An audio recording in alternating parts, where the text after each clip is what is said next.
Hey Binance users! Today I'm going to show you the easiest way to withdraw XRP from Binance. Let's get started. First things first, log into your Binance account. If you don't have one, you'll need to sign up and complete the verification process. Once you're logged in, head over to your Spot wallet. You'll see this option on the top menu. Click on it and it will show you all your assets. Next, look for the Withdraw button and click it.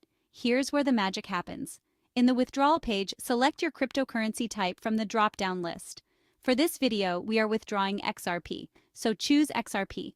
Now you'll need your Decent Wallet address. Open your Decent Wallet app and copy your XRP address. Head back to Binance and paste it into the line labeled Recipient's XRP address. Make sure you check the No Tag box. This is crucial because some wallets don't require an additional tag.